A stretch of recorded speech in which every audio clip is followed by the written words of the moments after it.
Hello students, कैसे हैं। मैं आपका प्राण सर फिर से स्वागत करता हूं आपका अपना चैनल प्राण द ट्यूशन सेंटर में। आज हम लोग साइंस के चैप्टर को देखेंगे जो हिंदी मीडियम के लिए होंगे। मुझे कुछ स्टूडेंट ने पर्सनली फोन करके कहा है कि आप हिंदी में कुछ बनाइए ताकि हम लोगों को हिंदी के लिए कुछ सपोर्ट हो जाए।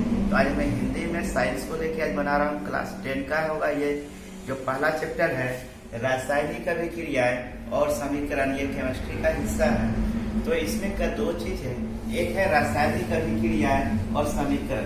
तो रासायनिक अभिक्रिया क्या होते हैं कि हम लोग बोल सकते हैं कि रासायनिक अभिक्रिया क्या है कि कोई चीज नए पदार्थ अगर बन रहे हैं, मतलब अगर किसी चीज को बनाने से किसी चीज का प्रोडक्शन कर रहे हैं, आग में जला रहे हैं और हमें उसका रिएक्शन कर रहा है, केमिकल कुछ मिला के कुछ नए प्रोडक्ट बन रहे हैं, तो हम बोल सकते हैं कि उसमें रासायनिक अभिक्रिया हो रही है। तो रासायनिक अभिक्रिया में जैसे हो जाएगा कि अगर हम एक लकड़ी है, इस लकड़ी को अगर हम लोग जलाना शुरू कर रहे हैं, तो जला रहे हैं, मोमबत्ती को जला रहे हैं, तो मोमबत्ती को जला रहे हैं, तो ये सब जलाने से क्या होता है, इसमें कुछ परिवर्तन होंगे, जिस परिवर्तन के आधार पे हम लोग बोल सकते हैं कि इसमें रासायनिक परिवर्तन हुए हैं। मतलब ये जलने के बाद ये राख में बदलेगा, ये मोम के अंतिम वाला अवशेष में बदल जाएगा। तो ये सब जो परिवर्तन होते हैं ये सब रासायनिक परिवर्तन होंगे। मतलब ये हुआ कि जो पुराने चीज हमारे पास है, ये प्रयोग होने के बाद, अभिक्रिया होने के बाद ये बिल्कुल हमारे सामने जो आएंगे एक नए रूप में आएंगे। नए रूप में आना बोल सकते हैं कि उसको हम लोग रासायनिक अभिक्रिया हुआ। मतलब ये हुआ कि नए रूप में आने का मतलब ये हुआ, जैसे भौतिक परिवर्तन होता है कि लकड़ी का ये हिस्सा अगर ये बॉक्स है तो हम इसको अगर कट करते हैं तो ये बॉक्स का बॉक्स ही रहता है, सिर्फ क्या होगा, ये हाफ हो जाता है, टुकड़े में बंटता नहीं कहलाता, तो ये बॉक्स ही है।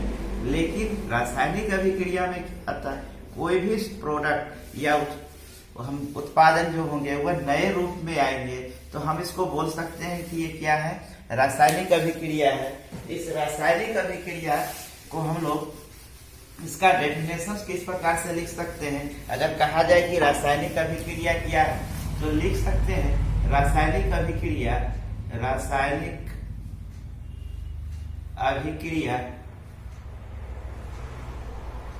में नए पदार्थों का बनना। रासायनिक अभिक्रिया है, रासायनिक अभिक्रिया में नए पदार्थों का बनना। मतलब क्या है कि नए पदार्थ बनेंगे या जो अभिकारक में नए पदार्थ बनने में जो भाग लिए थे और भाग लेने के बाद नए चीज का बन जाना, वो होता है रासायनिक अभिक्रिया। इसमें दो चीज होते हैं कि रासायनिक अभिक्रिया में होते हैं, अब किसी वस्तु में या किसी पदार्थ में रासायनिक अभिक्रिया हो रही है नहीं हो रही है, तो इसकी पहचान हम कैसे करें कि उसमें कोई चीज नए पदार्थ बन रहा है, तो इसमें हम पहचाने कैसे, इस आधार को हम लोग माने कि नए चीज बन रहे हैं। तो पहला, अगर रासायनिक अभिक्रियाएं होगी तो उसमें से जैसे पटाखे अगर हम लोग जलाते हैं, पटाखे अगर जला रहे हैं तो इसमें से क्या होती है, आवाज उत्पन्न होती है। मतलब एक नए समीकरण हो गए, पटाखे से एक नई आवाज निकली, तो एक नया समीकरण, नई अभिक्रियाएं हो रही है, मतलब आवाज का आना। उसमें क्या होगा, अगर हम लोग लकड़ी जलाते हैं तो हमें क्या मिलती है, उसमें से रोशनी भी मिलेगी हमें, तो मतलब रोशनी का बनना। तीसरा में रोशनी है तो इसमें से उष्मा निकलेगी, मतलब हीट होगा। चौथा क्या हो सकता है कि उष्मा अगर निकल गया, रोशनी हो गई, तो इसमें से बोल सकते हैं कि कार्बन डाइऑक्साइड भी बन रहा है, तो एक गैस के फॉर्म में भी क्या हो रहा है, हम लोगों के सामने ये समीकरण हो रही है, ये रासायनिक समीकरण का एक होगा। और पांचवा में क्या हो सकता है कि रासायनिक अभिक्रिया हुई, गैस बन गई, उष्मा बन गई, रोशनी आ गई, तो क्या नए सामान का बनना। तो इससे क्या होगा कि नए वस्तु में परिवर्तन हो जाना, नए में परिवर्तन, कुछ हमारे सामने बिल्कुल एक नया रूप परिवर्तन होके आता है। फिर कुछ होता है कि नए परिवर्तन होने के साथ साथ क्या होगा, तापमान में भी परिवर्तन होगा। तापमान में परिवर्तन, शुरू में जब परिवर्तन, जैसे हम लोग लकड़ी को जलाते हैं, लकड़ी जलाते हैं तो शुरू में क्या होता है, शुरू में तापमान कम होता है, लेकिन जैसे जैसे लकड़ी पूरा जलने लगता है तापमान में क्या होता है, बढ़ोतरी होता है। तो ये तापमान में परिवर्तन हो रहा है, इसमें गैस का निकल रहा है, मतलब carbon dioxide, carbon monoxide gas, ये सारे गैस क्या होगा, उत्सर्जन होते हैं। तो ये 5 आधार पे हम लोग बोल सकते हैं कि किसी भी वस्तु में रासायनिक अभिक्रियाएं हुई, तो ये उसकी पहचान है कि रासायनिक अभिक्रिया होती है। तो रासायनिक अभिक्रिया हो गई है।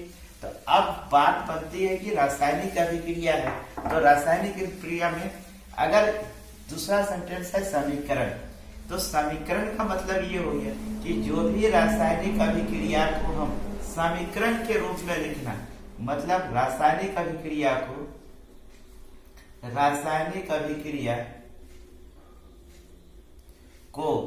समीकरण के रूप में लिखना। तो ये अब रासायनिक समीकरण को कैसे लिखेंगे, जैसे मान लेते हैं कि हम लोग जल है H2O है, वो हाइड्रोजन ले लिए और ऑक्सीजन को क्या कर दिए साथ में ले आए। तो साथ में लाने से क्या होता है कि इसमें क्या होगा, H2O बनेगा, 2H2O हो जाएगा। यहाँ पे 2 हाइड्रोजन 2 हाइड्रोजन 2 ऑक्सीजन 2 ऑक्सीजन। तो यहाँ पे जो हम लोग बोल सकते थे कि रासायनिक अभिक्रिया मतलब क्या हुआ, इस हाइड्रोजन को और ये ऑक्सीजन को, ये 2 गैस था, हाइड्रोजन गैस और ऑक्सीजन गैस था, जब आपस में जब मिलाएं, इसका हम लोग अभिक्रिया किए, मतलब रासायनिक अभिक्रिया किए, तो नए रूप में हमें क्या प्राप्त हो रहा है, जल। तो नए रूप में बनना, यही तो था रासायनिक अभिक्रिया। हाइड्रोजन प्लस ऑक्सीजन क्या लिखे थे, रासायनिक अभिक्रिया में नए पदार्थों का बनना, मतलब 2 चीज भाग लिया, हाइड्रोजन और ऑक्सीजन दोनों आपस में अभिक्रिया करके क्या बनाता है, जल। अब एक चीज और याद रखना है कि ये वाला तरफ जो रासायनिक अभिक्रिया में भाग ले रहा है ये कहलाता है अभिकारक, ये कहलाता है अभिकारक। और जो नए पदार्थ बना, मतलब जो उत्पाद हुआ, इसको बोलेंगे उत्पाद, मतलब प्रोडक्शन, जो नया प्रोडक्ट बन के हमारे सामने आ रहा है, तो ये हो जाता है प्रोडक्ट, ये हो जाता है प्रोडक्ट। तो रिएक्टेंट कहलाता है इंग्लिश में, ये रिएक्टेंट है, ये प्रोडक्ट है, मतलब नए जो भाग ले रहा है, बनने में जो भाग लिया मतलब वो अभिकारक, और जो बन रहा है तो वे उत्पाद, 2 शब्द था। तो हम लोग अभिकारक का परिभाषा ये लिख सकते हैं कि जो रासायनिक अभिक्रिया में भाग लेता है उसे अभिकारक कहते हैं, और जो रासायनिक अभिक्रिया में भाग लेने के बाद जो नए पदार्थ बनते हैं ये उसे हम उत्पाद कहते हैं। तो लिख सकते हैं, क्या लिखेंगे, अभिकारक में लिखेंगे, अभिकारक क्या लिखेंगे, जो रासायनिक अभिक्रिया में भाग लेते हैं उससे अभिकारक कहते हैं। सिंपल। उसी प्रकार हम लोग उत्पाद को लिख सकते हैं। उत्पाद क्या होगा, जो रासायनिक अभिक्रिया में भाग लेने के बाद जो नए पदार्थ बनते हैं वो उत्पाद कहलाते हैं। तो जो रासायनिक अभिक्रिया में भाग लेने के बाद नए पदार्थ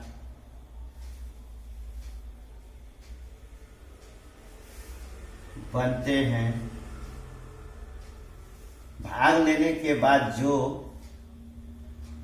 नए पदार्थ बनते हैं उसे उत्पाद कहते हैं। सिंपल, याद हो जाएगा ये कि प्रोडक्ट क्या हुआ, अभिकारक क्या होगा कि जो रासायनिक अभिक्रिया में भाग लेते हैं वो अभिकारक, उत्पाद वाला जो नए पदार्थ बनेंगे वो उत्पाद कहलाते हैं। ठीक है। इतना तो समझ में आ गया। अब इसके आगे चलते हैं। इसके आगे आएगा रासायनिक अभिक्रिया।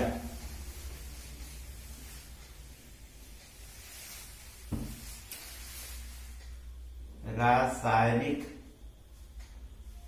अभिक्रिया या रासायनिक संतुलित। रासायनिक संतुलित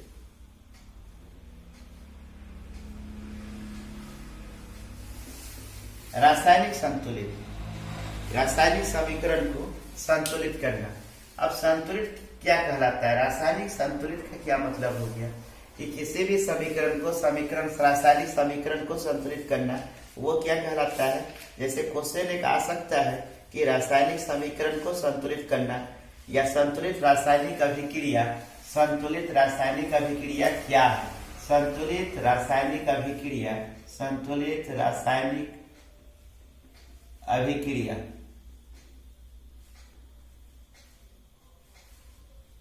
क्या है? अब कोई भी चीज को अगर हम लोग संतुलित कर रहे हैं, जैसे हम लोग लिख लेते हैं C+O2 बना लेते हैं CO2, तो ये एक है, तो ये रासायनिक समीकरण है। तो रासायनिक संतुलित रासायनिक अभिक्रिया है। क्यों जरूरी है? कार्बन यहाँ पे एक है तो कार्बन यहाँ पे एक, ऑक्सीजन यहाँ पे 2 है तो ऑक्सीजन 2। तो इसके पीछे कारण क्या है कि ये रासायनिक अभिक्रिया को संतुलित अभिक्रिया क्या कहेंगे, या संतुलित रासायनिक अभिक्रिया का अगर डेफिनेशन अगर पूछा जाए कि एक लाइन में कि संतुलित रासायनिक अभिक्रिया क्या है, तो अब हम लोग इसका डेफिनेशन जो अभी हम लोग बताए थे कि अभिकारक और उत्पाद के समय में जो अभिकारक हिस्सा लिया था रासायनिक अभिक्रिया में भाग लेते समय, और जो नया बना है उत्पाद, इन दोनों का जो परमाणु संख्या जो होगा, या उसके जो परमाणु अभिकारक साइट के जो परमाणुओं की जो संख्या जो होगी, यानी परमाणुओं की संख्या वो क्या होती है? बराबर होती है। ये क्या होना चाहिए? बराबर होना चाहिए। तो अगर क्वेश्चन पूछेंगे संतुलित रासायनिक अभिक्रिया क्या है, तो हम इसका परिभाषा में ये लिख सकते हैं कि अभिकारक, मतलब अभिकारक क्या हो गया? जो भाग ले रहा था। तो अभिकारक और उत्पाद के, इन दोनों के क्या हो रहा था? अभिकारक और उत्पाद के जो बन रहा था, उत्पादों के जो तत्व जो भाग लिए हैं, मतलब जो कार्बन ऑक्सीजन जो थे, अभिकारक और उत्पाद के तत्वों के परमाणुओं की संख्या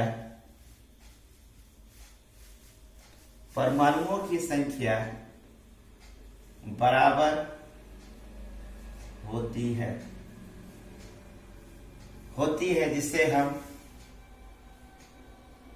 जिससे संतुलित रासायनिक अभिक्रिया कहते हैं।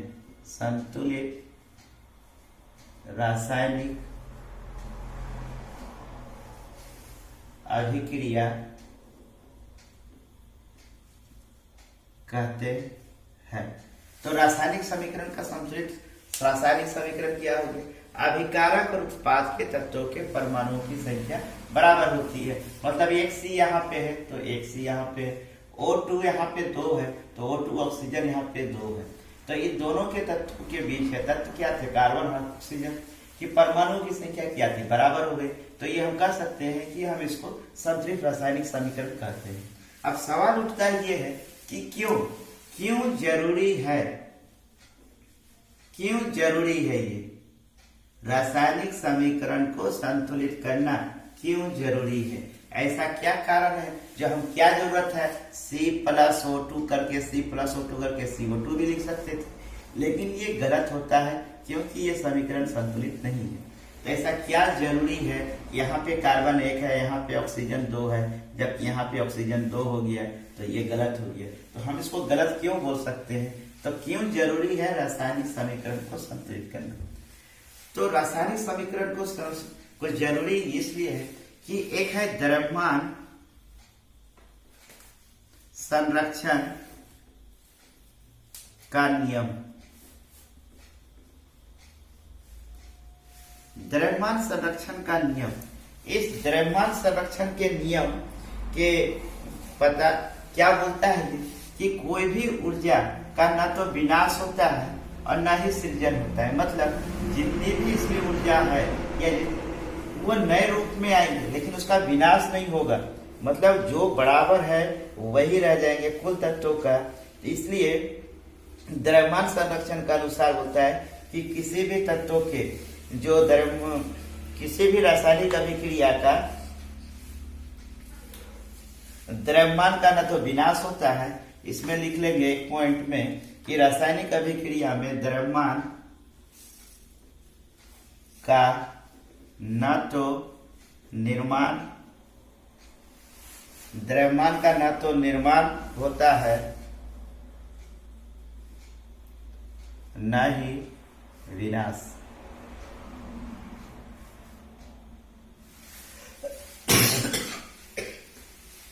द्रव्यमान संरक्षण का नियम बोलता है कि द्रव्यमान का न तो निर्माण होता है और न ही विनाश। मतलब इसी नियम के आधार पे हम लोग ये जरूरी हो जाता है कि हम इसको क्या करें, रासायनिक अभिक्रिया को संतुलित करें। रासायनिक अभिक्रिया को संतुलित करें ताकि मेरा अभिकारक इक्वल टू उत्पाद बन सके। मतलब जितना रासायनिक अभिक्रिया में भाग ले रहा था, जो उतने तत्व के द्रव्यमान थे, सेम उत्पाद में भी हमको नजर आ जाए। इसीलिए द्रव्यमान संरक्षण का नियम लागू होता है कि द्रव्यमान का न तो निर्माण होगा न ही तो विनाश। अब हम लोग देखेंगे कि कुछ नियम कहते हैं द्रव्यमान का रासायनिक समीकरण को संतुलित करने के पीछे एक नियम है। उस नियम को हम लोग देखते हैं कि किस प्रकार से हम लोग रासायनिक समीकरण को संतुलित कर सकते हैं।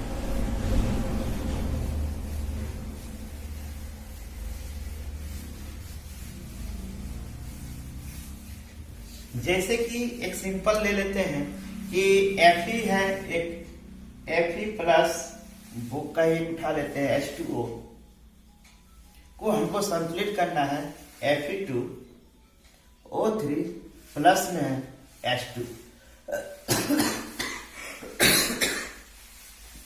अब इसमें दो चीज देखना है। ये एक समीकरण संतुलित समीकरण नहीं है, हमें इसको संतुलित करना है, रासायनिक समीकरण को संतुलित करना है। रासायनिक समीकरण को संतुलित करना, इसको हम लोग संतुलित करेंगे, रासायनिक समीकरण को संतुलित करेंगे। कैसे करेंगे? चरणबद्ध तरीका है इसका। पहले हम लोग देख लेते हैं कि अभिकारक जो है, ये जो है अभिकारक और इधर वाला कहलाता है उत्पाद। समझ, ये है अभिकारक और ये है उत्पाद। तो हम लोग इसको बीच में डिवाइड कर देंगे। अब देखो ये अभिकारक साइड में क्या है, Fe है, यहाँ पे हाइड्रोजन है और ऑक्सीजन, दो चीज है, Fe है, हाइड्रोजन है और ऑक्सीजन है। उत्पाद साइड में क्या है, Fe है, मतलब फेरस, ऑक्सीजन है और यहाँ पे हाइड्रोजन भी है। अब है कितना वो देखो, Fe यहाँ पे सिंगल में है, अकेला है तो एक लिख देते हैं। हाइड्रोजन के बगल में 2 लिखा हुआ है तो ये 2 कर लेंगे और ऑक्सीजन फिर अकेला हो गया तो 1 हो गया अकेला। Fe के बगल में 2 है तो मतलब Fe 2 है, ऑक्सीजन के बगल में 3 है तो ऑक्सीजन 3 है और हाइड्रोजन क्या है, बगल में 2 है तो 2 करते हैं। अब देखो Fe1 है, Fe3, यहाँ पे 2 है, तो इसको 2 करने के लिए इसके साथ मल्टीप्लाई कर देंगे 2 को, तो ये 2 एकम क्या होगा, 2 हो जाएगा, 2 1 जा 2। अब जो ये 2 जो है, इस 2 इसके लेफ्ट साइड में लिख लेंगे, 2Fe plus H2O, Fe2O3 plus H2। नया बन गया कि हम इसको लेफ्ट में लिखेंगे, जो नया ऐड किए हैं वो अभिकारक की तरफ ऐड किए हैं, तो अभिकारक में लिखेंगे, उत्पाद में नहीं लिखेंगे, अभिकारक में। और फिर से एक लाइन खींचो, अब फिर से नया अभिकारक में क्या हो गया, Fe हो गया 2, हाइड्रोजन हो गया 2 और ऑक्सीजन अभी ये अकेला है, तो यहाँ पे हो गया Fe कितना हो गया 2, ऑक्सीजन हो गया 3 और हाइड्रोजन हो गया 2। अब देखो यहाँ पे Fe 2 2 इक्वल हो गया, हाइड्रोजन 2 हाइड्रोजन 2 अब ऑक्सीजन क्या हो गया, 3 हो गया। तो इस ऑक्सीजन को हम लोग क्या करेंगे, यहाँ पे इसको मल्टीप्लाई कर देंगे 3 के साथ। 3 1 या 3, तो ये 3 हो जाएगा। तो अभिकारक में ऐड किए हैं तो लिखेंगे 2Fe प्लस, ये ऑक्सीजन कहाँ था, यहाँ पे, तो हम कहाँ ऐड करेंगे, यहाँ पे 3H2O, एरो देंगे Fe2O3 प्लस H2, इतना हो गया। अब फिर से चेक करते हैं क्या बैलेंस हुआ। यहाँ पे Fe कितना है 2, हाइड्रोजन कितना हो गया, अब देखो यहाँ पे 3 है, यहाँ पे 2 है, दोनों मल्टीप्लाई हो जाएगा, 3 2 या 6। अब यहाँ पे ऑक्सीजन है, ऑक्सीजन कितना हो गया, ये इसके साथ वाला है तो ये हो गया 3। अब यहाँ पे कितना हो गया, Fe हो गया 2, ऑक्सीजन हो गया 3, अब हाइड्रोजन हो गया 2। मतलब क्या हुआ, अब फेरस तो मिल गया, हाइड्रोजन नहीं मिल रहा है, यहाँ पे 2 है, यहाँ पे 3 है, यहाँ पे ऑक्सीजन 3, तो ये 3। अब क्या करेंगे, ये जो हाइड्रोजन है, इस हाइड्रोजन को 6 करने के लिए मल्टीप्लाई कर देंगे 3 से, 3 2 जा क्या हो जाएगा 6। तो अब नया जो तुम्हारा बन के आएगा ये, अब देखो ऐड किधर किए, उत्पाद में, तो लिखेंगे इधर वाला जैसा वैसा उतार देंगे, प्लस 3H2O, एरो देंगे Fe2O3 प्लस, अब देखो हाइड्रोजन में कितना ऐड किए थे, 3 कहाँ लिखेंगे, लेफ्ट में 3H2। अब देखते हैं क्या ये बैलेंस हुआ, क्या ये संतुलित समीकरण बन गया मेरा। तो Fe कितना हो गया 2, हाइड्रोजन कितना हो गया 3 2 जा 6, और ऑक्सीजन कितना हो गया, ये वाला ये हो जाएगा तो 3, ये दोनों क्या हो जाएगा मल्टीप्लाई में, ये हो जाएगा Fe कितना हो गया 2, ऑक्सीजन कितना हो गया 3, और हाइड्रोजन कितना, ये दोनों मल्टीप्लाई हो जाएगा, 3 2 जा 6। अब देखो Fe2 हो गया, H भी 6 हो गया, और ऑक्सीजन भी 3 हो गया। तो हम लोग क्या बोल सकते हैं कि ये वाला जो समीकरण जो बन के आया, तो ये समीकरण को बोलेंगे हम लोग एक संतुलित समीकरण है। मतलब सब तरफ से क्या हो गया, अभिकारक भी सेम हो गया, अभिकारक क्या हो गया बराबर है, और उत्पाद भी क्या है बराबर है। जब दोनों बराबर हो गया तो ये एक संतुलित समीकरण कहलाता है। तो आई होप आपको इतना सारा सब वीडियो समझ में आ गए होंगे। अगर नहीं आए तो कमेंट सेक्शन पे कमेंट कर सकते हैं, और इसकी आगे की जो श्रृंखला जो है कि रासायनिक समीकरण के प्रकार है, उसको हम लोग नेक्स्ट वीडियो पे शो करेंगे। तब तक के लिए थैंक यू।